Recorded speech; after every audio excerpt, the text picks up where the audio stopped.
Welcome to Pluto and Capricorn. I'm Chiron Phoenix, a neo-shaman practicing quantum true sky astrology, numerology, and sacred geometry. Every week, I do my best to help you on your journey of growth, self-discovery, and healing as we dive deep into the Plutonian age of Capricorn. Pluto is the planet of transformation, and Capricorn is about ambition, structures, and deep spirituality.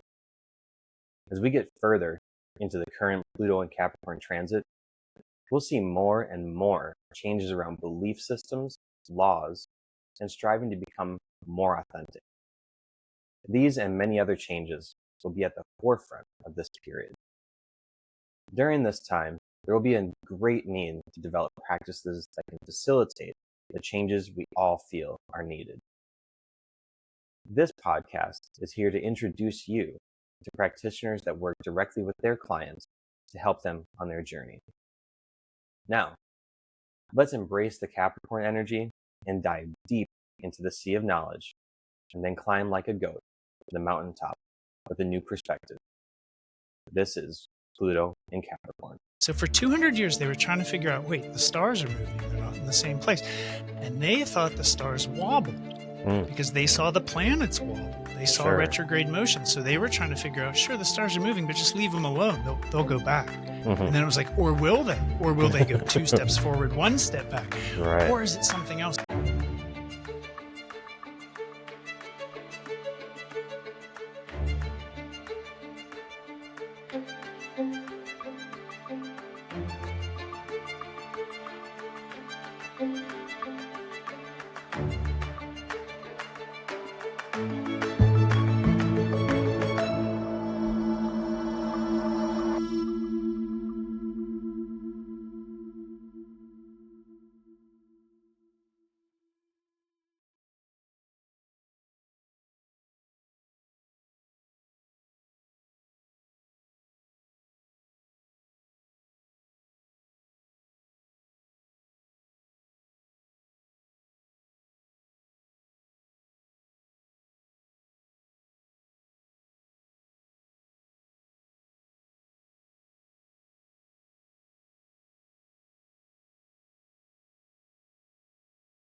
Oh, Michael Hartigan, so happy to have you here. I've enjoyed our conversation off camera here and really looking forward to getting into this conversation, talk a little bit about some of the work that you do, talk some history of astrology, and really just kind of get a good background of who you are and what you do, and just kind of introduce yourself to this Pluto and Capricorn world that I've created here.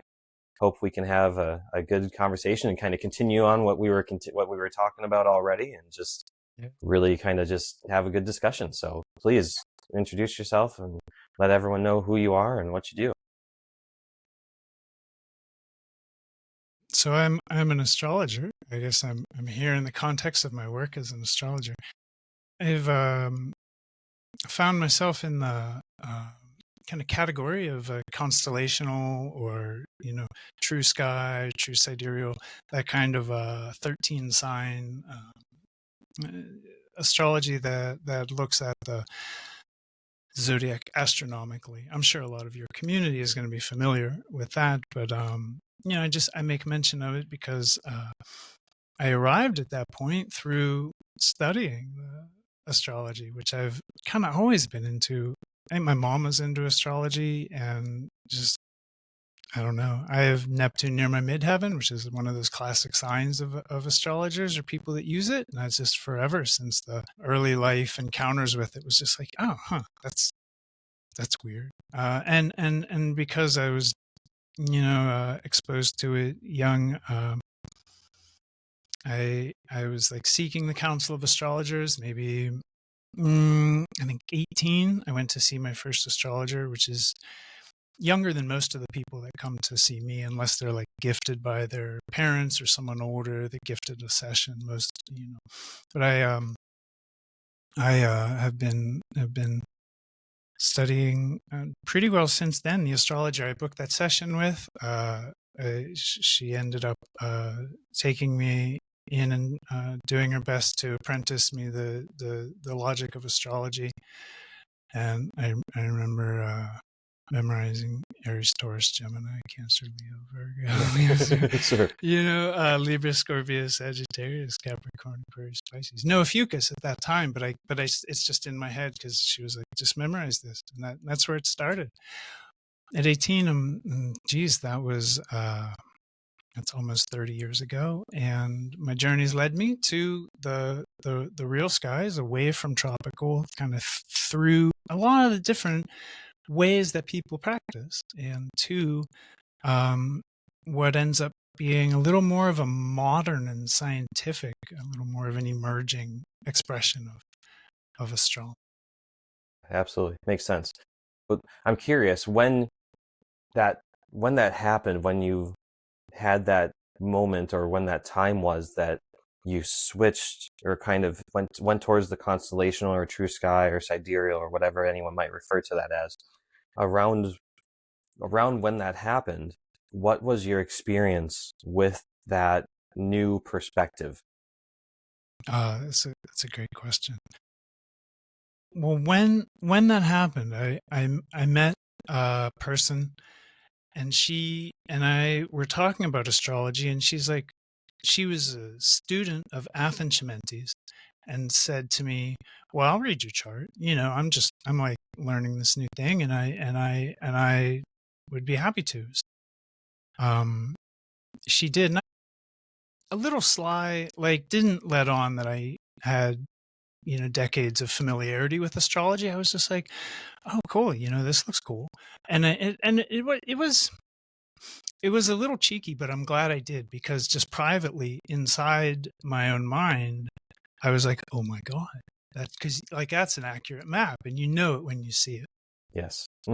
If I don't know, maybe I can say I knew it when I saw it, and I was like, it's just like horripilations in the back of my neck, like spine tingle, yeah, kind of mind boggled. And you asked the question though about how is my experience of it, and I think that's the answer, that it explained why, and I just, for the longest time, was like, I'm not a Libra. I'm not. I'm not that, like, that's not my orientation to this. I don't really care about who likes me or who thinks what. Right. Libras are oriented in a certain way, and I was pretty sure I read about it, and it didn't describe me. I was like, no, maybe that's just Aquarius rising, because very independent, don't quite care, not quite interested, just doing your own thing. But then I sort of learned here that the sun was technically in Virgo. For all tropical Libras, the sun is in Virgo. And yeah, just there were a couple other things, but it just clicked so strong, like click, like boom. Right. That I really never looked back. I actually, from that moment, like, put aside what was a little bit of like a burgeoning interest in Vedic, dropped tropical, contacted Athens, and was like, hey, I kind of want to see what you got going on. Makes a lot of sense. It's very similar to my story too. A few years ago, Yeah. Grew up believing and thinking all the time that I'm Capricorn, and went so far as I've mentioned it a few times on this podcast with other interviews, but I went so far as to get it tattooed on my arm. Still have it. Haven't done the cover up yet. So I've got this big sea goat going up my arm. But eventually that's going to become a dragon. So I'm going to do a big dragon cover up on that. But it's a journey. Yeah. Oh, absolutely. I could show you I sort of have a Libra tattoo. It's okay. The character for Libra is also the hieroglyph for heaven. Sure. Yep. And I have oh, cool. If you're familiar, and I have it on my right ankle, and I have on my left ankle the hieroglyph for Earth, which is like the opposite. Right. It's the opposite. Yeah. So you see the sun on the horizon, and it's like heaven and Earth, and I have those on my ankle. I also have some Hermetic symbols, like a wing, the wing of Hermes, Okay. and this seven circles, the sacred seven circles on, or the flower or seed or Seed of life, whatever right? of Yep. life, seed of Right. life. Yep. So when I did that, when I gave myself those tattoos, I was like under the impression that I was a Libra, and I liked the double meaning, and that's as close as I ever came. But I have a lot of sympathy because it's a journey. It's a journey through ignorance and confusion. Life here at this time on this planet is we all have to wade through the slime, and there's no point pretending that you or I aren't ignorant and confused, or that we're not subject to those same forces. Yeah, absolutely. No, I think it's worth honoring, honestly. Yeah, So I absolutely. appreciate that you can Yeah. be, Yeah. yeah. I very much resonate with that story. You know, this whole Capricorn thing always just, at one time I even got like a goat head tattooed on my right calf inside an earth symbol, like I'm an earth sign, all this stuff. So I did all that stuff and Which is really interesting because right. you're obviously insightful, and at the same time, the compelling weight of that narrative and the power of those archetypes, Mm-hmm. just the 12 astrological archetypes, there's so much power there. Yes. It has a lot of power, and when they focus that power in an intense way, and they it's like a laser beam, and you just like look at it and you focus on it, and it's like this little light in the darkness, and it's all you get.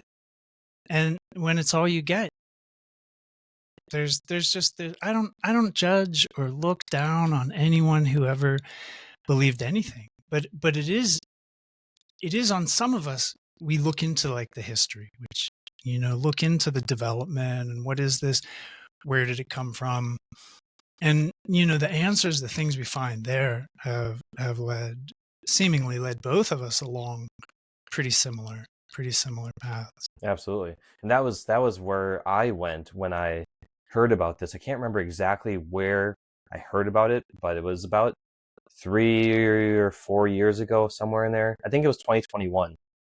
It was actually coincidentally after a pretty heavy dosage use of psychedelic mushrooms that this kind of Coincidentally. yeah, kind of right after that, all of a sudden this new thing was brought into my life where there was, oh, wait a second. That's what happened the first time. I remember seeing something about the moon, seeing something online, social media about the moon being in whatever sign.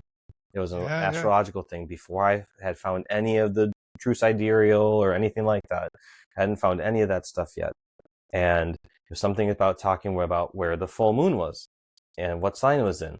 And we had started doing a lot of intense sky watching at that time that had nothing to do with astrology.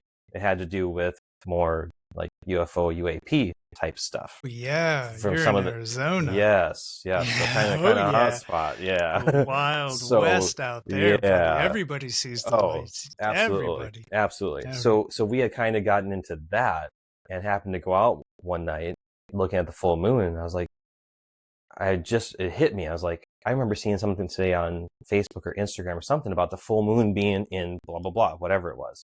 And I looked up and I was like, wait, I know the constellations. Like, that's not where the moon is at. I was like, what are they talking about? That's not right. How did I've never caught this before, but that's not where the moon is. And I can clearly see when I look up where the moon is on a completely clear sky, I can see where the moon's at and I see the stars around it. And then I went and looked it up. I was like, wait a second. There's a whole other branch of astrology I've never, ever heard of. And as soon as I found that, there went the rabbit hole. Rabbit hole just got huge, and I dove in head first, and I never looked back because then everything kind of came full circle. I was like, that's it. This all makes so much sense that I'm not a Capricorn. I've never felt that was truly me. I always kind of tried to fit myself into that box of being a Capricorn, right. That's but what people never do. Right. really felt it. I never really felt that. I always was into studying religions and studying spirituality and just gaining all kinds of knowledge about all kinds of different things. And I love to travel and go places and explore new things, and I'm totally spontaneous. I'll make a plan to go on a trip tomorrow morning to who knows where, and not even think about like the planning of it. Just like, hey, let's wake up and let's go for a road trip and be gone all day. I love Yeah. that it's spontaneous adventuring and exploring, and like that Yeah. fuels me. So Right. then what started was I went, well, is why is there a branch that's not looking at the skies actually above us? Because I had already at that time dug deep into Hermetic philosophy and was very much in love with and felt a deep connection to the law of correspondence. So I was like, as above, so below. Well, what's above us in the sky is going to be reflective of what's happening here down below. That's right. So then I went, well, I know about ancient civilizations and ancient cultures and the fact that they did use astrology and align things to the stars. And I was like, so when did the disconnect happen that people stopped using what was actually in the sky and ended up giving me this wrong perception of what I was myself? And then Right. when I found Right. out the truth, I'm like, wait, that resonates way more and it actually makes sense. Yeah. So Yeah. did you have a Yeah. similar experience where when you saw this, you're like, wait a second, like what happened Oh here? yeah. Yeah. Well, the similarity is in the rabbit hole and in feeling like once I was down that rabbit hole, I was already satisfied with everything I looked at. I went through a period of time after acquiring Prometheus of just looking at charts in, constellational orientation, true sidereal, or, I'll just call it constellational, but I'm referring to that all by any name. Or, there are a couple ways of, delineating the sign boundaries, and I sort of accept them all as long as they're kind of sidereal and astronomically oriented. So just to say that when I started, similar in that I was just looking at everything and everything I looked at made sense. And I was like, oh my God, that's what they did. That's the wool. That's the wool these people have pulled. And I was convinced at first that I had uncovered like an amazing conspiracy and that some Sure. power group, right? Some like some lizard people in Switzerland had conspired Right. to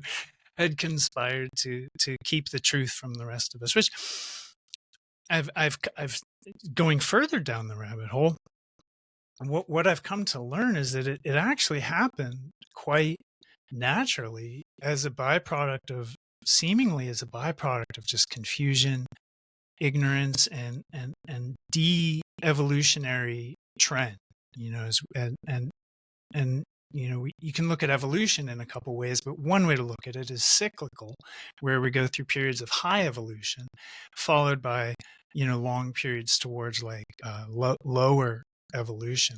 And we just came out of a pretty low period of evolution that affected the astrology world, just talking about like the dark ages. So I think without I know there's a lot here to uncover. We can talk about the history of astrology, but just to sort of start drawing that line back, or kind of like pulling that thread.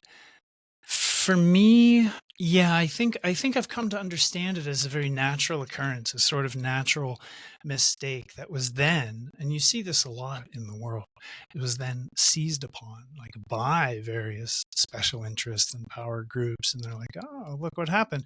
Kind of like COVID. Like, I don't care if it arose. I really don't care if, monkeys, bats, Chinese, it doesn't matter. It Right. doesn't matter. What does matter, and I swear it doesn't matter to Bill Gates and all them either. They were ready. No, they Right. were ready. They Yeah. were like, this is going to happen one day. And when it does, we're going to capitalize on it in these ways because they're Sure. prepared. Yeah. The same way I prepare for situations. I don't fault them for it. I'm not against those people. I have no problem with power. But the way power acts is to seek to perpetuate itself. It wants to perpetuate power and hold on to its position. Sorry, I got a trash truck you're good. outside. You're I'm good. trying to figure out what these noises in the background are.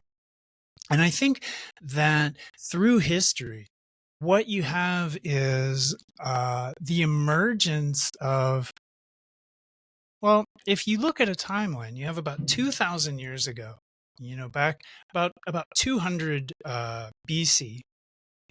Just roughly, most of the dates I give, I'm gonna give really like approximate rough, like with as many zeros in them as Sure, absolutely. So right around 200, you have Claudius Ptolemy kind of ending this 400-year debate about they knew the stars were moving, but they didn't know why, and they didn't know the debate that went on for this long time was like it was about 200 years conversation.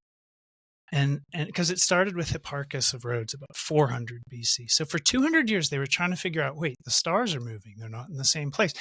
And they thought the stars wobbled because they saw the planets wobble. They saw Sure. retrograde motion. So they were trying to figure out, sure, the stars are moving, but just leave them alone. They'll go back. Mm-hmm. And then it was like, or will they? Or will they go 2 steps forward, 1 step back? Right. Or is it something else? And they had all this conversation. And Claudius Ptolemy, operating under the idea that Aristotle popularized, that the Earth was the epicenter of the whole universe, it seemed to rotate around it. He said, well, the stars actually aren't trustworthy. They move. We know they move. We don't know what they do, but we know they move. But the Earth is trustworthy. So he fixed the zodiac to the solstitial or the equinoctial sunrise, the spring equinox sunrise in the northern hemisphere, and that's how we got the tropical system. Sure. So with Aries being that starting point of the spring equinox at that time. Right. And when he did that, Aries was that was 0 Aries that the sun rose at. When he switched it to tropical, there was no difference between tropical and sidereal. That's a really important point. I find a lot of people miss that point. That's a very important point because they were looking at the actual sky at that time. Even if they called it tropical at that time, they were looking at the actual sky and everything. So they didn't know. They really didn't know. Claudius Ptolemy didn't know what was happening. They knew they didn't know what was happening. He made a choice. It was somewhat arbitrary. And then between that point and let's say 500 AD, you have the development of a lot of thought, a lot of science, but then you have numeracy and literacy like very rapidly declining towards the fall of the Roman Empire. You could roughly put that around 500 AD. Right around that time, like astrology just went into hibernation. Literacy was the property of priests. Literacy was a luxury of the elite. We can say that. I don't want to get into, if we were going to be fair, it was a luxury. Literacy was kept. It was held from the commoners. It was not widely taught. And it was used in ways that created further and further separations, such as Mass in Latin, and a bunch of other sort of cultural artifacts that you see. Yeah. And then you have the Dark Ages, which literacy was like non-existent. Numeracy, who was practicing astrology? Like only scribes and priest types. Like you have Nostradamus, who was like an astrologer and he had to report what he reported in like very Christian language, and he was like a total exception. I mean, brilliant visionary. His work is incredible, but still, he was like, we think of him as like an astrologer at that time, an astrologer, astronomer. But even that's incorrect because at that time they were using tropical, so he wasn't an astronomer. He was doing astrology and based off charts, pretty much. Yeah, right. Based on ephemerides that are telling you that it's in Sagittarius when it's in Scorpio. Sure. Telling you it's in Capricorn when it's in Sagittarius. So yeah, exclusively pretty much using a chart they're looking down at and doing calculations based off of older charts or whatever the case may be, but basically using that same chart that had been made 800 or maybe even 1,000 years before that It could have been, yeah. It really could have been at that point, these older charts. Not a lot of people had the context to see what they were looking at and put it into the historical pictures. So then you have from 500 AD when Rome fell till about 1,000 years, till about 1500. We were dating the Gutenberg Bible precisely to 1454. That was the printing press. You have like, and then all people got was the Bible, and it was in everything that you could talk about was in relationship to or in the context of, or like the Bible. The church still had this monolithic power hold. What I want to do is sort of like tease apart this idea that tropical emerged as a conspiracy. Mm-hmm. And also at the same time kind of add a little flavoring to the stew and say along the way it was totally co-opted. Tropical, this interest, we know of several groups, and I don't want to make, I mean, let's say the Rosicrucians are open about it. They have always practiced sidereal astrology. They've never, some groups, and I can't date them relative to the Dark Ages or when they emerged. They have ancient history, or they have antique history. Yes. Some connect them to the Egyptian mystery schools, going back even that far. Right. Yeah. So we don't know who like kept sidereal for themselves. Maybe they spoke tropical openly, Mm-hmm. like some societies and some fraternities. You don't have to be gendered about it. It could be sororities, but we know some of them speak one language to themselves, and then outwardly they just speak the common muffin stuff. Yeah. But to themselves, it's very important that they be aligned. And I think astrology went through some of those phases historically, and in its use by power groups has been co-opted and brought over people's eyes like a wool. And so I do see this sort of return to scientific accuracy as a kind of casting off of ignorance, and to some extent a reclamation of rightful personal power by natural law. I have a right to be in alignment with the universe as it is. You want to get in the way of that, that's on you. But me, like between me and the universe, that's like I have a natural right to that. So I'm not even interested in justifying or excusing it. At this point, all those entities just become like irrelevant non-actors. They're doing something else, right? I'm so I'm over here with the people, with the scientifically oriented people. I love that. So another thing through that what you were saying, and kind of that fall of the Roman Empire, I think about also at that time, like that was also the fall of the Roman Empire basically coincided with the rise of the Roman Catholic Empire. Mm-hmm. So as the Roman Empire fell, it kind of didn't really necessarily exactly fall. It kind of dissolved. And then there was a power in Rome that kept power. They changed faces, but the power base in Rome, whatever that is, and I mean, at this point, you're just getting speculative because that goes way back, and it's very dark. Right. And you can,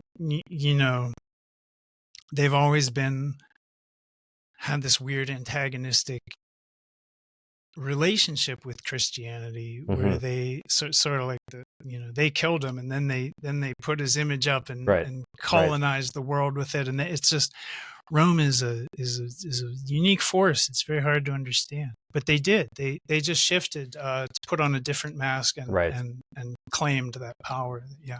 And then it seems like they almost, not seems like, but then they also at the same time were on like a crusade to eliminate pagan practices, and almost they Romanized Europe. Yeah, it's like Celts, Germans, Norse, they were all subject. Yeah, everyone who touched Rome just came under the Rome just felt very narcissistically that their way was the way that everyone should do things. Right. And it was kind of interesting to me when you look at it now, if I am not exactly on this, let me know. But it seems like as they were squashing pagan practices, which some would call astrology a pagan practice of this, not necessarily following like a deity or the Christian way. It's more of a spiritual Just kind a of along those naturalist lines. or like a Right, like an right, animist or right. spiritualist. Yeah, I could see that. I could see that argument. That's a good argument. Yeah, So I it's see like that. they were like, it's almost like the Roman Catholic Church was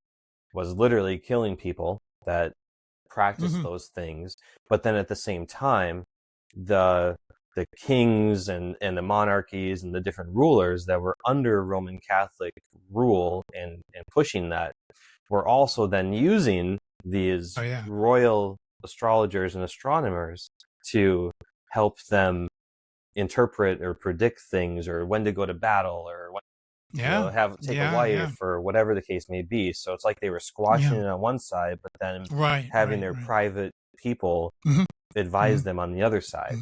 And it seems like that's almost where the astrology continued on, was with the royal lines.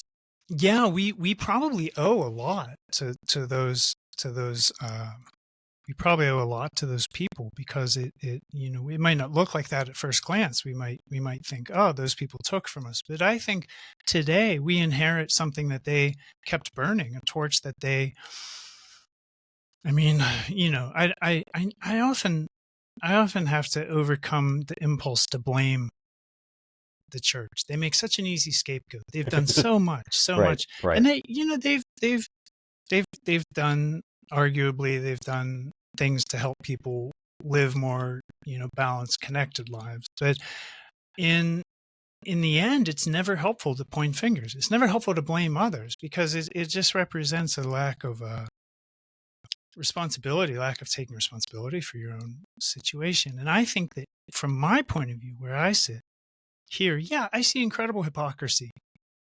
in that kind of behavior, but that's nothing new in human behavior. And I see incredible ignorance and confusion, and that's absolutely nothing new under the sun here. But I want to also say that had there been more superstitious or more like just diabolical force at play, like it may have been squashed out completely. Sure.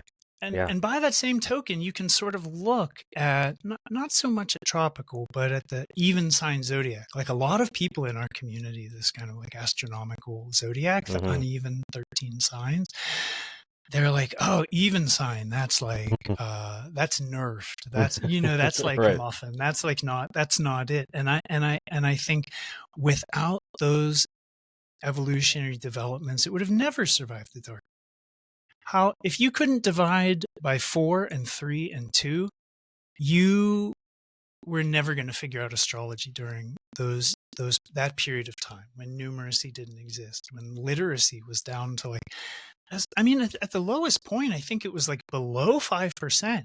Yeah, again, people who could read a receipt, people who could do basic math. It was like when people lack that power, you just have to do what someone else tells you. Sure. Right. That's why it's power. That's why knowledge is power. That's why, so it is interesting, because the whole Vedic strain of astrology, just to like sort of tangent and bring in like this whole other aspect of this, in the Vedic world, they never had a dark ages. They never had a period of time where they had a debate about where the stars were going when they moved, or why, or should they orient this to the earth and the seasons instead. That just never happened. So in Indian culture, which they had their contact with, well, they didn't have as much contact with the Greeks, but they did, and Alexander occupied India, actually.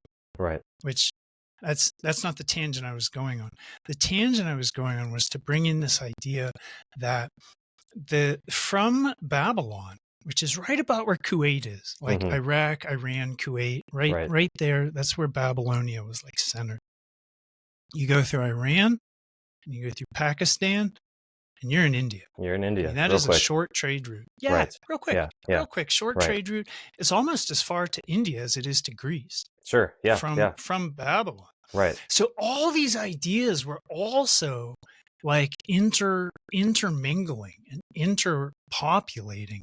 And the Arabic world along those trade routes through Turkey, through Iraq, through Iran, through Afghanistan, through Pakistan, the whole Arab world was privy to astronomy and astrology, and they kept.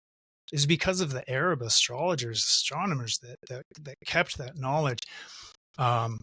They were the source of a lot of what the Renaissance astrologers in the mid 15th century, that was a movement that lasted a little while. I don't want to pigeonhole any of them, because they all sort of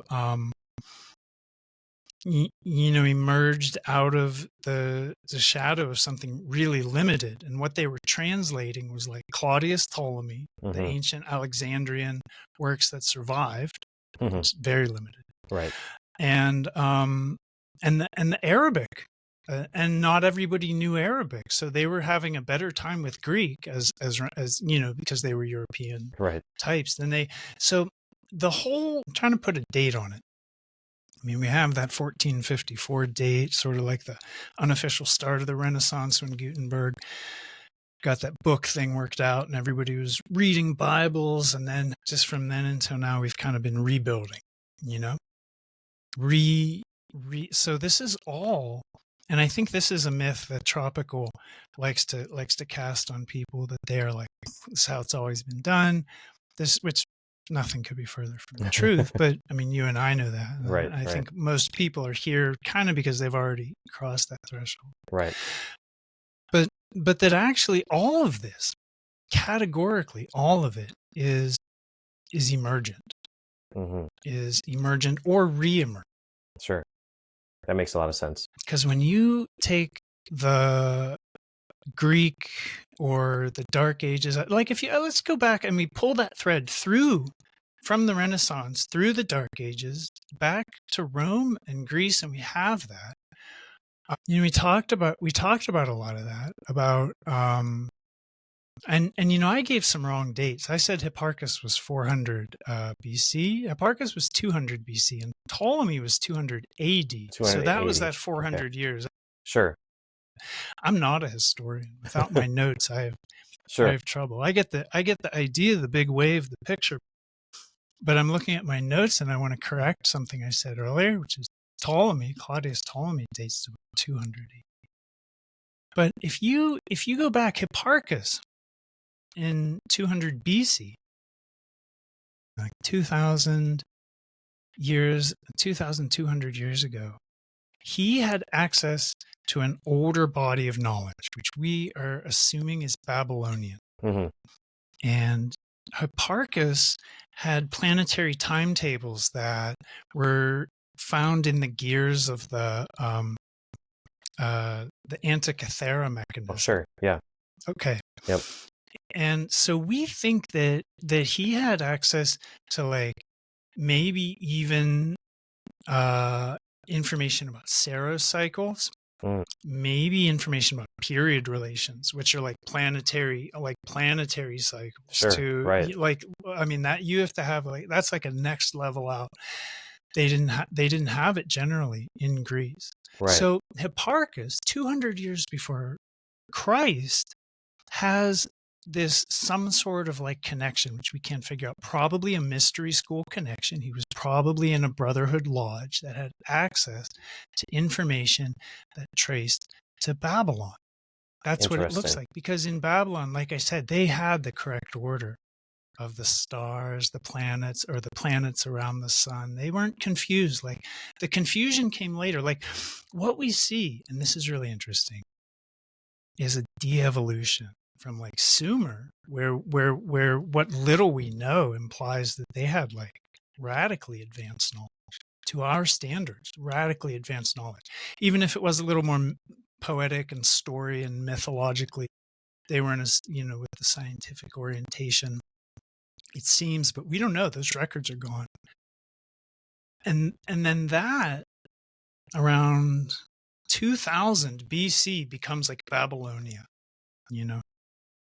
So 4,000 years ago you have this emergence of Babylonian culture, and they were trading with the Indian culture. They were trading knowledge. They were trading.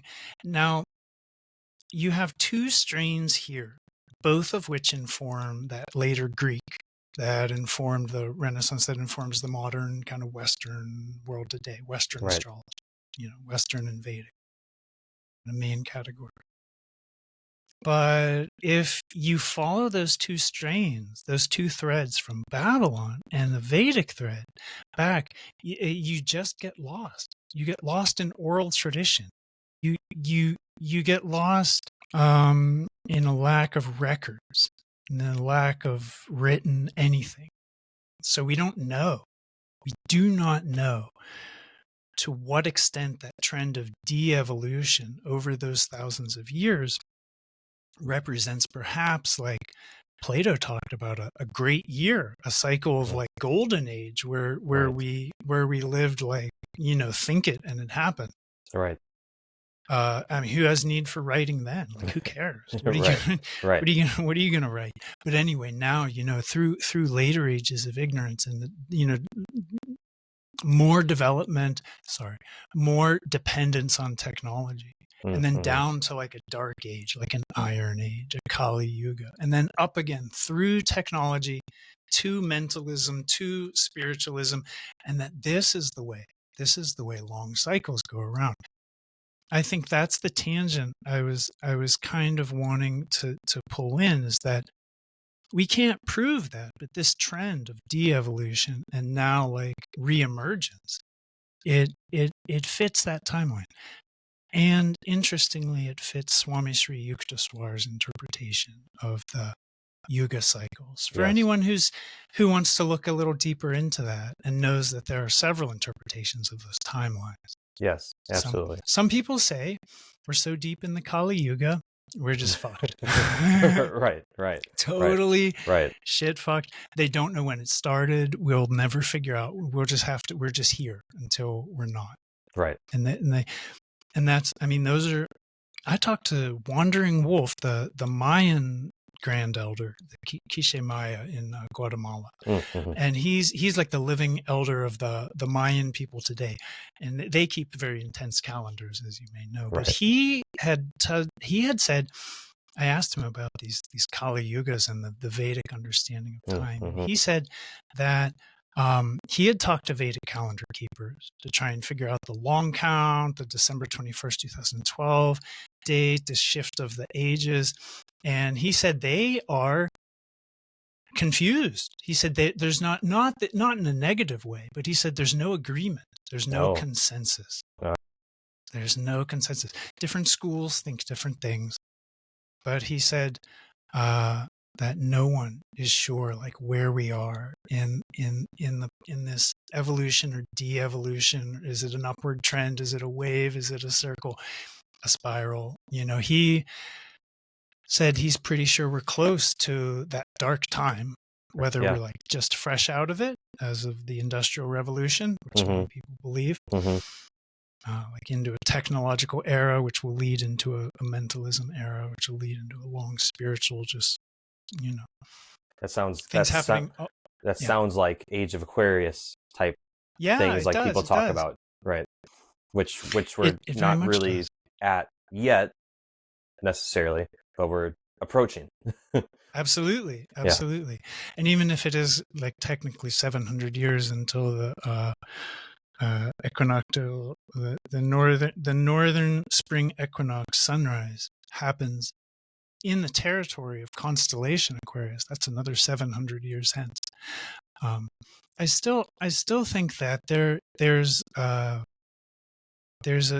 movement that represents like an upward wave of clarity and development and like orientation to at least the scientific world, with Aquarius. I've always equated Pisces, that. No, go ahead, please. I was going to say, I've always equated the Age of Aquarius and how, the song, the dawn of the Age of Aquarius. Well, I've always thought of that in this way of thinking about, well, when it's dawn, the sun isn't up yet. but it's light out. Yeah. So that's kind of on a cosmological scale, that's kind Right. of where we're at. It's I dawn, think so. and Yes. some people are awake at dawn, but many people are not. And that's kind of where we sit now with the age of Aquarius at dawn. Like there's light, it's starting to get brighter, but the sun has not risen yet It's in like that the area. nautical dawn. It's the Right. nautical dawn of the age of Aquarius. You need Right. to write a new Right. song for Right. the modern Exactly. Exactly. day. Right. Yeah. So you were starting to say something about Pisces. Oh, just that in Pisces, it's more around the story, the just the feelings, the raw. I think, in as much as those transitions from one age to another seem to affect things, and they sort of do. They sort of do seem to affect things. Um, I think that astrology in the age of Pisces is not just subject to that sort of the ignorance and confusion of the age. I think some of that might even be coincidental. It might not adhere in Pisces. We might be going through longer cycles of confusion. We just happen to be going through an age of Pisces. But if you compare Pisces to Aquarius, in Pisces you just have intuitive feeling approach to the story, or even looking at data. Even a Pisces approach to scientific data is to see what it's doing, and somehow we don't have the science of this, but people do it all the time. They derive meaning or derive interpretation. That in and of itself is very Piscean, to in an intuitive sense derive something out of between the lines, out of the connotation of something, where Aquarius is more of a scientific approach that seeks to understand where things fit into the bigger pattern. Yeah, I like that. That makes a lot of sense, because that does seem to resonate with those two different feelings. So that makes a lot of sense. Yeah. Cool. Yeah, I like that. So that, it's really interesting how you can see kind of I like the word you use, that de-evolution of the knowledge or capabilities or just kind of things that people knew, because you can really see that That's from right. even the type of things that people made back in ancient times. People talk about all the time the pyramids, but it's not just the pyramids. I mean, there's all around the world, there's places like that where people built these amazing things and did these things that's wait, how did you guys do that, knowing what we basically know about the way that they lived? It's how did you do that? How is that possible? And what happened between then and, let's say, the rise of even the Greek Empire? What kind of happened during that time period where it kind of, all that power and knowledge kind of shifted to one civilization, and then it shifted to the Roman civilization, while the rest of the civilizations of the world were kind of also in their own dark ages, while the European civilizations then started to kind of rise up and become these superpowers. It's what was the thing in there that caused that to happen, that de-evolution, or that loss of knowledge or loss of capability? It seems like that also coincides with kind of this loss of astronomical knowledge, that people stopped making things aligned to the stars and the sky, and it just kind of was lost. It's just kind of a weird time period. Yeah. I agree that. Yeah, I agree with all of that, actually. But I think what I'm pulling from it that I find really interesting is that through I mentioned the Antikythera mechanism, sort of advanced technology from maybe 200 BC. If you're listening and you don't know about the Antikythera mechanism, it's the Antikythera. Antikythera. Yeah, Look it up. something like that. Yep. Yep. It's designed to. It plotted the positions of all 7 visible planets calculated eclipse cycles and did a lot of other stuff. It was a hand cranked orrery with a set of gears, and the gears were timed to Hipparchus planetary timings, which set it apart from anything else at the time. Because, like I mentioned, he had knowledge that went back to Babylon, like a prior age, a prior age of more established wisdom, shall we say. Better connection, higher fidelity connection to reality, right? Right. It's like their own version of Stellarium. Yeah, it was. Yeah. Oh, straight. Yeah. It really was. And then, in a way, the whole 12 sign thing, it happened. It didn't happen that long before that. The whole 12 even sign was about 500 BC. Yeah, that's correct, because it was like just the very edge of the very end of like Babylonia as an empire. Babylon was still a city, but it was about 500 BC. But it doesn't look like at that time that it was like the first charts that anyone had cast. But we don't have, we aren't sure like how they accounted for uneven constellations before that. We know the modern 12 sign zodiac, like the even sign zodiac, emerged then. And like this was even the first individual horoscope, which again is like not suspected to be a prototype, but it's just the first one we have any actual like hands-on record of. It's 400 BC. Mm-hmm. So we don't really know like how people were doing what they did like last time people were doing anything like what we're doing now. Sure. Yeah. Right. We have a lot of the principles, we have the theories, the understandings, we have the science, we have the poetry, we have what it takes.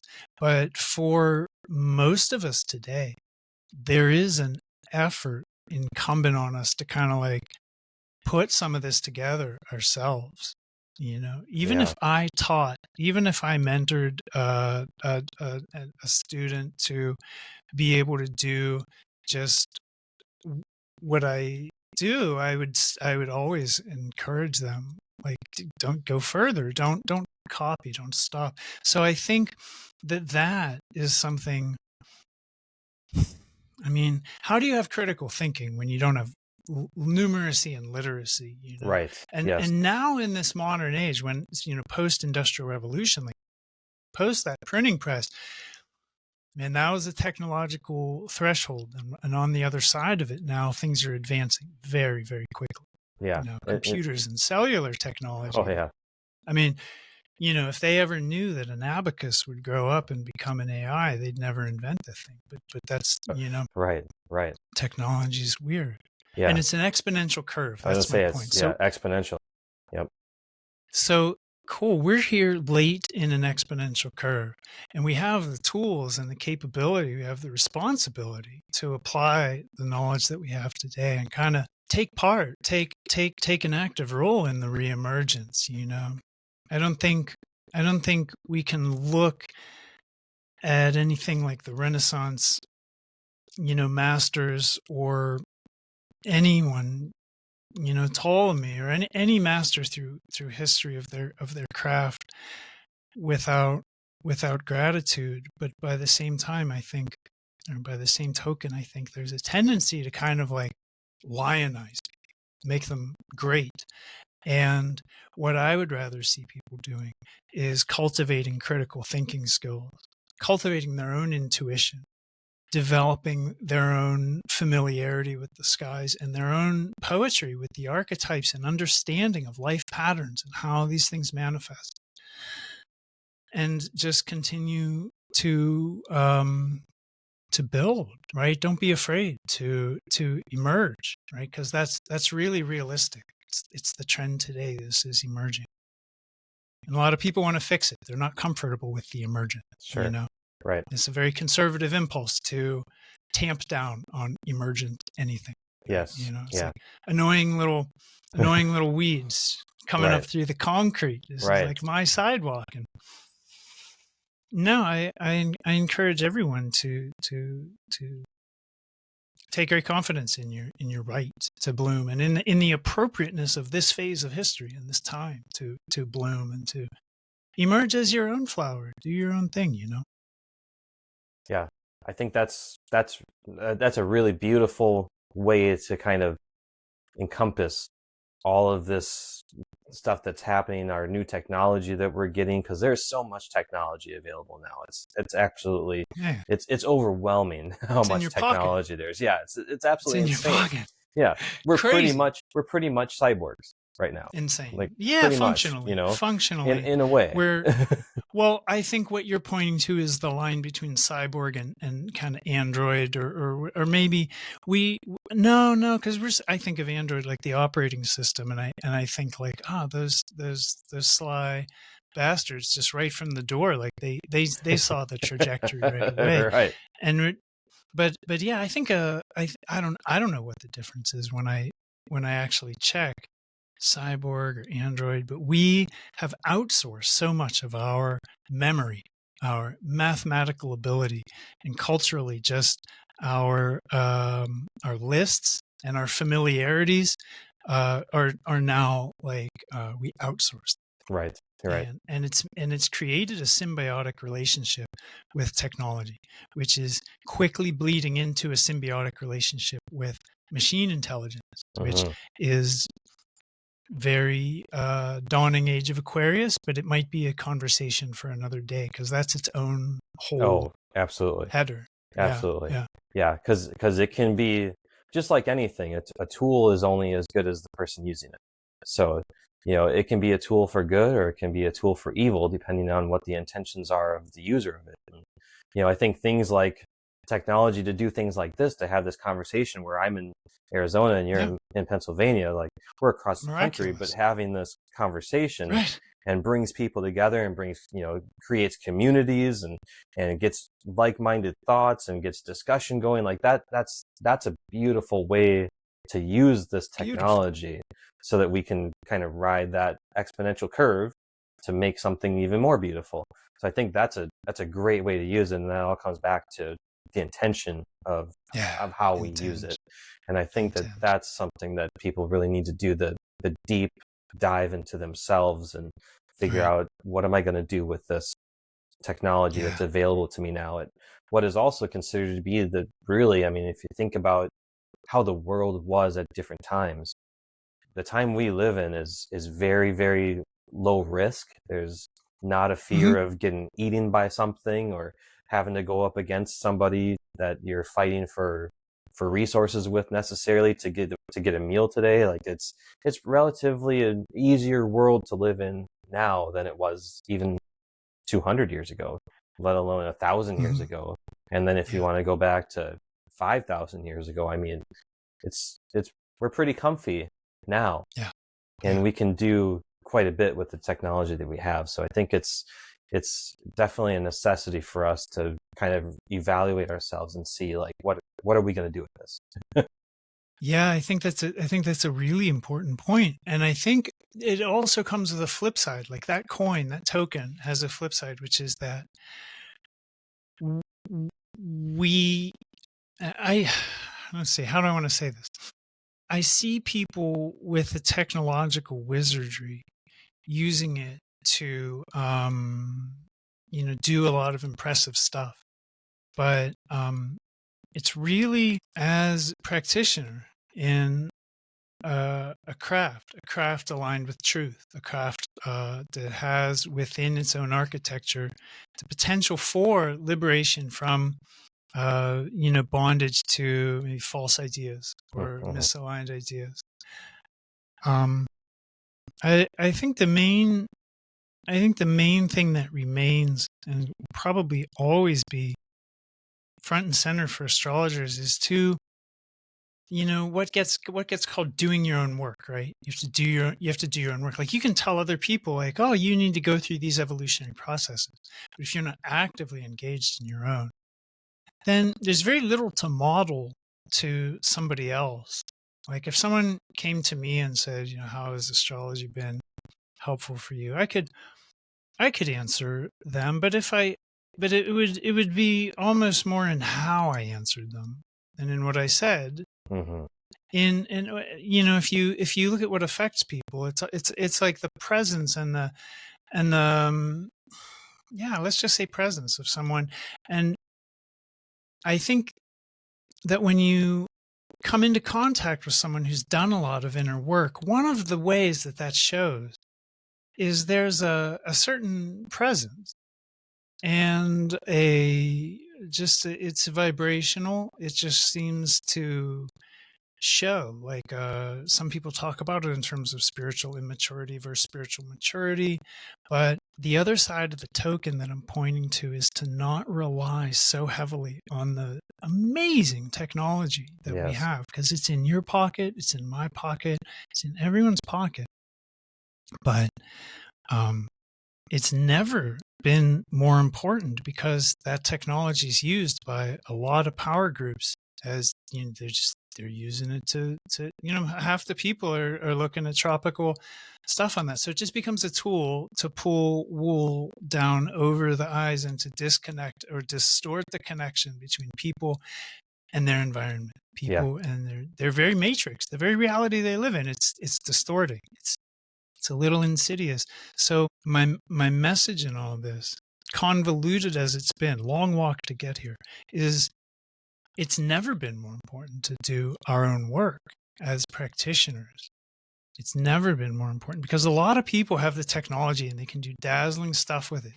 You can really create fantastic calculations. I can go online, I can discover parans and complicated natal informations at a click. And but if you haven't done your own work, the whole impulse to help another person with astrology is patently untrustworthy. You could mislead them just as easily. So it's really in continuing to look at the places that are uncomfortable or our imbalances, which astrology gives like amazing angle of approach to see like where we need to lean as individuals. But it's in actually doing that. So I think the technology can actually, it's a double-edged sword. It's like, Right. yes, it's amazing, like Right. absolutely amazing, but it's so amazing that it can almost be like, oh, let's have AI do all the art now. Like, no, Right. like hard no, like just no, like Right. just no. So even though it's like very glittering and shiny, I think watching it with some suspicion and continuing the ancient way of just like doing the inner work, making the inner journey, like going to those places where you can pull the thread of your own discomfort and resolve it, going into your own traumas, doing your own healing. This is timeless. Absolutely. Right? Absolutely. Yeah. I fully agree. And that's absolutely beautiful. And I think that's a great kind of summary and wrap up of kind of everything that we've been talking about. Even the stuff we talked about off camera earlier kind of all comes into that. You got to do the work. Like that's an important part of all of it. So a couple things just to close out that I wanted to kind of wrap up with, because we're coming up on we're actually in the midst of or coming up on some big astrological events. So one of those being the black moon coming up December 30th, 30th December, which is the day that this is coming out. So we're recording here on the 28th, but this is coming out 30th. So What is that? That's Monday, right? Monday is the 30th. Yes. Okay, so this will come out Monday morning. So the day of the new moon, last new moon of the year. Kind of, to me, I'm thinking of it as like kind of a significant thing, because I don't remember the last time we had. Now, again, this is Gregorian calendar, so that system, but a second new moon in a month. I don't remember the last one, but most people don't. Most people don't remember the last black moon. I don't know when it was. I just know most people alive haven't. This is their first one. Right. Yeah. So it's kind of like and then it's happening like right at the end of the year. So we're like ending the year with a black moon, like interesting. Right. So I'm kind of curious. I had listened to your newest YouTube video you did on that, and kind of spent, like the first 10 minutes or so talking about that. But then we're talking about like the full moon coming up also. So I'm kind of curious as to what you see, how that that this new moon is affecting, or what to kind of focus on with that, or just kind of your general picture of this new moon that we're about to experience? General picture. If we zoom out and kind of like don't try to isolate details, we can say the new moon happens in Sagittarius with a Plutoid called Ixion, very close, like 2 degrees away. An asteroid Lilith, very close, 6 arc minutes. An asteroid Pholus, 21 arc minutes, and actually Pholus, I was corrected. I was corrected by my friend Fran on this. She told me Pholus is a centaur. It's like it's like Chiron. It's half comet, half asteroid, and it orbits. It's a connector orbiting between Saturn and Uranus. So kind of out at the visible edge, connecting the invisible. So Pholus, this centaur, Pallas, asteroid Pallas Athena, well north, but very close in geographic longitude, ecliptic longitude.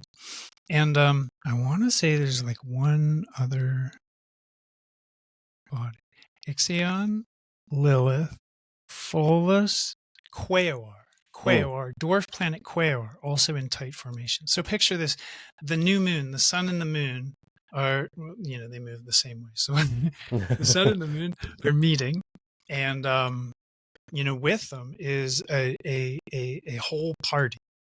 And it's going to be a little bit hard to pull meaningful interpretations out of that, but it does point to intensity. Like, in no uncertain terms, this is a cycle that I think is going to be marked by a lot of activity in the world. I think it'll be dynamic. I think things will happen, and I think that the December 30th, right? You need an astrologer to tell you things will happen. But some months, it's like no. Take your time. Not a lot's going to happen but this month, no, it's happening. It's going to be dynamic. It's going to be impactful, and we have, with that December 30th Black Moon date, we have the third contact of United States Pluto return. And the third contact of 3, which is like a finalization, a sort of like cementing, or like kind of like to finalize a process, this wave of process. Right. And that has affected the United States in Plutonian ways, polarizing us. And it's been the political story this year, that we've been torn between the choice of this progressive story of a seemingly well-meaning public servant, Pacific Islander Black woman, and then on the other side of this polarity, you have the illiberal policies of Trump, who wants to be dictator for life. It's totally polarized the country. Right. It doesn't matter which side or how you feel or what you think. It's just the fabric of the United States is torn. People aren't even saying hi in the streets, because it's like, oh, they could think anything like that. The social decay has happened. Like the social fabric is torn. It's rended. It's ripped. Interesting. So that is like peaking. The influence of Pluto is peaking at this new moon, which will bleed into the whole month. So the full moon likewise looks very intense. The full moon will be with Mars, the moon with Mars, while the sun is with Pluto, which is a potentially violent signature. T squared by Eris, which is not potentially, it's almost guaranteed to be chaotic. And for people who are here stateside, I mean, we all know, like, nothing but big change is coming. But that's the kind of big change is like built into the skies. Like someone said to me, and I agree totally. And in fact, this statement that was made to me, I forget who, but someone said to me, looking at the transits now, I don't know how anyone thought Kamala Harris had a chance Sure. of winning. And Kenneth Bowser said the same thing. He did all this analysis. He was like really on the fence. He's like, oh, I think it's Trump. I think it's Trump. I'm not sure. It's very close. I think it's Trump. And he said later, like, oh, if I'd have looked ahead at the actual transition of power, it's Mars, Pluto, Eris. It's chaos. It's hostile takeover. Sure. He's like, there's no way that's a Kamala Harris transition. Sure. And that's a right, like transition. and that's like right mid-January at the changing of the. Absolutely. Yeah. January 20th, Mars square Eris. So Mars will be opposite Pluto, T squared by Eris. That goes exact. Wow. And a week earlier, Mars opposite Pluto goes exact. So we have all this like just upheaval and potential violence leading up. So my prognosis this month, especially for United States citizens, is curl up with that good book. Don't really expect a lot this month in terms of like stability. Pluto's a destabilizing influence, and the way the planets and asteroids that are aligned with the new moon, they also, especially Ixion and especially Lilith, have a powerfully destabilizing, very mischievous, potentially criminal influence. And I would just expect almost tensions to be high, especially around the time of the full moon. I really want to advise all your listeners, your whole community. It's not about like whether you are like going to be controlled by the planets and do a violence when the violence is aligned. It's like we're all under these influences together. Like if you leave your house, be aware that everybody is like under these peak, like volatile, like very hot, itchy, rambunctious, pugnacious influences. So do be careful. That's my word for this month. It's not a very kind month. It doesn't look very gentle. Yeah. It looks like there's lots of tension and lots of things kind of pulling at each other, and just remember kindness first. Oh yeah. Compassion and kindness will go so far. I mean, we're all in this together. Yeah, absolutely. We're all in this together. Yeah. And then, and that kind of ties back into when I created this podcast, when I created this platform, I called it Pluto and Capricorn because I knew there's things coming that are completely going to be, a dynamic that most people alive have never experienced before. I wondered about that because Pluto in Capricorn looks, I mean, if you take Pluto's transition through Sagittarius as like the sort of idea or the dream that is then going to like establish itself in Pluto and Capricorn. I mean, Pluto in Capricorn looks, I'm going to use a constructive and positive word here. I don't want to say gruesome. I don't want to say difficult. I'll say difficult. It looks difficult, but it looks like a trial by fire. Yeah. Yeah. Yeah. So you're here in that fire as a beacon to others. Yeah. And that's what you're saying. That's intentional. Yeah. It's the death and rebirth. It's which is all behind the name that I've started to use. The Chiron Phoenix is this. It's the healing medicine of death and rebirth. Yeah. So it's kind of bringing all that kind of back together through that dissolution to create something new. And I see that I've always thought of it as Pluto and Capricorn right now. We're going to go through that, especially what Capricorn relates to, which is big time structures and organizations and government and things like that we're going to see this transition. And that so many things are falling into place that are like the small gears to the overall mechanism that those little gears are turning, and that bigger ones just slowly turning, and eventually will be on something else from all these little gears that are turning. And that's right.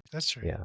I have a lot of hope on a long enough timeline. I'm not necessarily, I know I made mention of the Mayans and the Vedic and on this Kali Yuga and Dark Age. But I'm not really like a doomsday type person. And even if in the shift of long ages, then there does need to be a death and rebirth process, like at scale.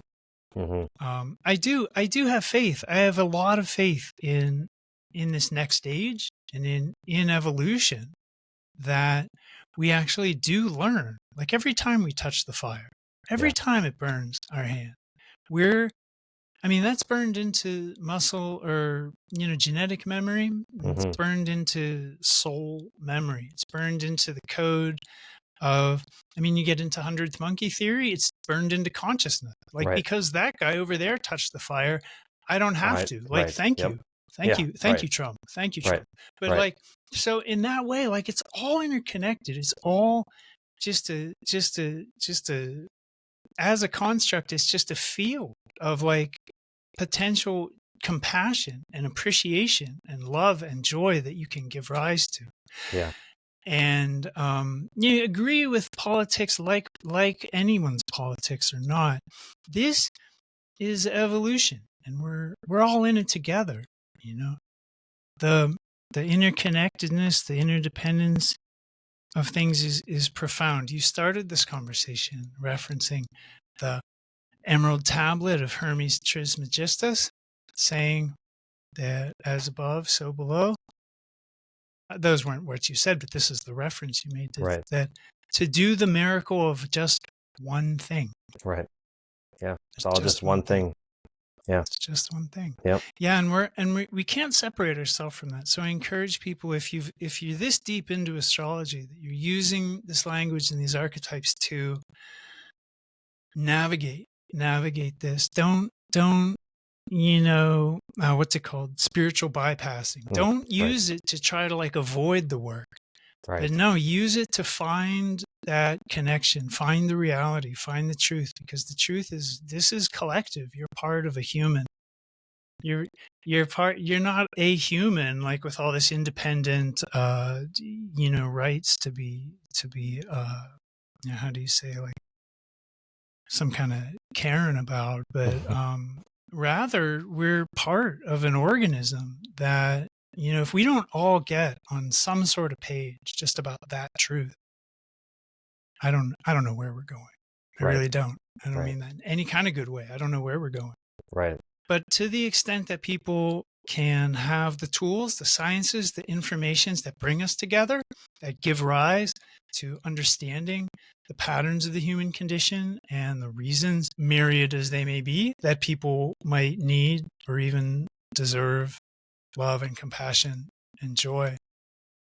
These are the things that are going to move the human race forward, right? Through whatever comes, through whatever's coming. These are the values that we need to make it to an age where we aren't living according to the principles of just, gross manipulation, ignorance, confusion, the whims of the markets. We need to get to a point where we're not putting money above people. Yeah. Money is below people. Like right. Right. And there in and of itself is like a huge systemic, like a huge structural problem. Yes. So pointing to those and then like glossing them isn't really good form conversationally. But I am going to do it because I think we all, I hope our eyes are all open to that. I hope I can just say that and people be like, yeah, right. That is sort of how it is. But yeah. Yeah. It's us that gives it value. So it must be below us. Absolutely. Yeah. Absolutely. Especially with fiat currency. Even if something has value and you're going to use it for currency, that will never, never, never be above life and people. When you put that above life and people and put life and well-being and people under it, this is the Luigi Mangione argument. That when, but it's not. That's a joke. But when you look at money, if money isn't like working for you, what's happening? Are you working for it? Right. Like no. You can't put money here. Money is a lower spirit. Like in Goetia, mammon is a lower spirit. Right. Money is under you. Right. As a rightful person, money is under us. Yeah, So, absolutely. that is like one of the kind of distortions in society that I think affects everyone. Yeah, absolutely. And I hope that this time period kind of wakes some more people up to understanding that and embracing that, and really Yeah. putting that as a practice in their lives, that they understand that, Yeah. you know. It's a So huge part of what we're all going through evolutionarily right now, yes, because the 1% of wealth holders have extracted wealth from the 99% of debt owners. right, right, And what we see in that is that even through this like poverty maze, some people are still thriving, and they have a connection to spirit that can't be diminished. They can make their life work. They can organize according to higher and higher principles than greed. right, And these people that organize their lives according to greed, it's not always easy to get an inside track into their private lives, but whenever I get anything of the sort, it's always like a reminder that these people live in hell. right, Hell. Like, it's right, never enough. right, There's no contentment. There isn't a shred of happiness or anything that resonates with like, oh, well, I have enough to feel secure. Like the grotesque insecurity of that kind of wealth is like that's not attractive. So right, that's a ghetto. That's a spiritual ghetto. right. Yes, And so there's all these lessons in between the lines, and there's these really important, just in everyday life, in the news that you read, and in understanding, especially when we can understand the bigger waves, the context, bigger picture. yeah, I think it's very important to take it not just for like, oh, that's how it is, but to see why and how we got here, just like we just did with astrology in a lot of ways, and to right. see, what does it imply about moving forward. Yeah, right. Absolutely. Absolutely. Makes a lot of sense. I think that's such a profound thing too. It's good for people to think about all that stuff, and just kind of brings it home to, you got to do the work. You got to really do Yeah, the work, and do that inner work, and know thyself is such a huge, huge thing yeah, too, and get to know it is. yourself and really do that. So yeah, To that's really great. know yourself, to really be your own true friend. It doesn't happen in the comfort zone, but it's worth it. It's Absolutely. worth it. Absolutely. It's that Sometimes inner being journey. uncomfortable is the best thing you can do for yourself. Yeah, It's a good yeah. place to grow from. So yeah, absolutely. Well, in the interest of time, what I would like for you to do is just let everybody know where they can find you, and kind Where of you can find what you've me, got going on, and just what all I've your got going plugs that on. you've got. Whatever plugs you have, feel free. All right. So, um, my own website, which I think I made a little note of down on the screen there. I don't know if where I'm pointing to or how that's going to frame in the shot. But I have a website at oneskyastro.com, oneskyastro.com, and there's plenty of information there about my approach, my offerings. Most of what I do is natal chart interpretation, transits, personal transits, and solar return type stuff. Just very ordinary astrology. Helping people with timings and with self-understanding. I am an evolutionary practitioner. So one of the unique things that I bring to the scene is that I'm applying the evolutionary logic, which is powerful. I mean, like, but I'm not doing it in a tropical style like the most of the evolutionary world. I've taken that logic and applied it to the constellational astronomical, zodiac, that Hmm. living sky, and it's powerful. My personal work with people, it's just so catalytic. And it's not me. I'm just a translator.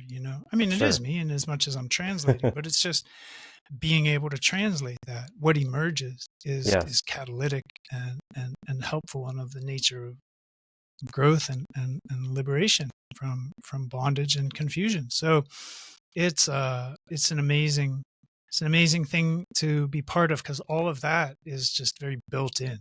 Sure. It's Yeah. built into the architecture I'm working with. So what I do within that is just astrology, kind of, kind of what you'd think. So if that interests you, please come to my website, One Sky Astro. Check it out. You can read a little about my journey, see some of my artwork, that sort of thing. Another plug I want to make to everybody is for a community on the Facebook platform that I admin called Radical Astrology. Radical means pertaining to the roots of something. So everything we're talking about here, going back to Babylon, back to Greece, back to Egypt and Alexandria, we're talking about there in the Radical Astrology community on Facebook. So I want to invite people who are listening, if they want to connect with other practitioners or just get more networked with living skies and people who are in that flow, in that vein, and talking about that along those lines. There's a community out there, Radical Astrology. Great community. And I'll keep it to two. I'll keep it to two plugs. I don't really have a lot going on right now. I did just kind of drop a little hint, like people heard the cat in my bag kind of trying to get out last lunar cycle video, and I mentioned I'm starting a podcast. Okay. I'm gonna be one half of a podcast. Yeah, but I'm keeping that close. It's still developing. You'll see it probably early in 2025. Okay. We'll be coming out of the bag with some podcast activity. Nice. Yeah. We'll be sure to keep in touch with that.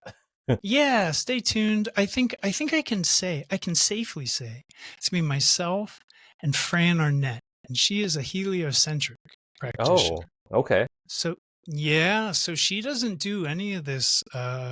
She does with the sun at the center. So in her charts, it'll show you where the Earth is, what constellation the Earth is in. Interesting. And Very she interesting. and I, yeah, it is really cool. It's really cool to compare the two on like major dates. It's really cool to just see, and it's cool to remember that the way I look at things isn't the only way of looking at things.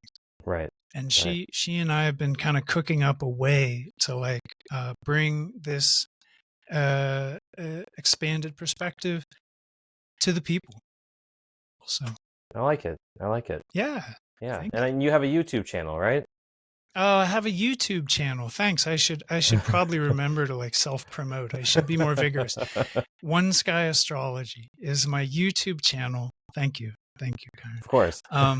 And I do release monthly lunar cycle overviews, which take the whole month into account, like new moon, planetary transits, the full moon, maybe any like special events or occurrences that happen that month. So you can subscribe to One Sky Astrology to stay attuned to that. I do a lot of stuff for the Capricorn Prometheus astrology software community too, trying to just do little stuff I find or tutorials or how to trick it out or do cool stuff. So right on. That's yeah, thank you. Absolutely. Well, yeah, thank you for that. And I'll make sure that all those links are in the show notes so anyone can just click on them and go right to them and check out your YouTube channel, your website, the Facebook group, all that. So I'll make sure that that's all in there for everyone to see that and easily get connected with you and check out what you're offering and take a look at your videos. And when that podcast comes out, I'm sure I'll hear about it in the Radical Astrology group. And I'll make sure that I can add that back into these notes in case anybody goes back and watches this before or after that comes out and hasn't heard of it yet. So that'll be in there as well in the future. That's righteous. That's righteous. Thank you for being so thorough. Yeah, we don't have like links or anything. It's like it's just like developing it and as we speak. So absolutely. Yeah, I'll go back and add that in when that comes out so that that's here as well. So if you're watching this in the future, then that'll be here. So we'll make sure that gets in there. But yeah, I just want to thank you so much for your time. I really appreciate it. I was looking forward to this conversation. I've been watching a lot of your material and stuff in the group and seeing that there's a lot of similar thinking and wanted to have a chance to connect, and glad it finally worked out at this time. It seemed to be, like you've said, divine timing worked out. Yeah. And here we're having this conversation that's going to be on the last new moon of the year. And we have a lot of things to look forward to. Difficult things, Yeah. but I think things that will give us a lot of growth. So always looking for opportunities for growth. I think that's the best thing we can do. It may be uncomfortable, but it's worth it. Yeah, and there's no avoiding, evolution or life. So there's just understanding it, and that's what this is. There's no guarantee. There's never been a guarantee of easy. In fact, I like your point that this is like, we live in the salad days, like historically speaking, as far as like weather patterns, global temperatures, natural disasters, wars, or peace. Like we think it's bad, and it's so easy to complain. Right. We live in a period of time that is like historically like way off the bell curve. Total exception, not the rules. It has been historically a lot less stable than we have gotten used to things today. Right. Yeah. I just really appreciate. I just want to like revisit that point in parting, and thank you for it. That's absolutely. It's an important observation that I think a lot of people miss. Yeah, definitely. Well, definitely. I appreciate it so much, and until next time, thank you. Appreciate it very much. Thank you. Thank you. Yeah, thank you. Bless you.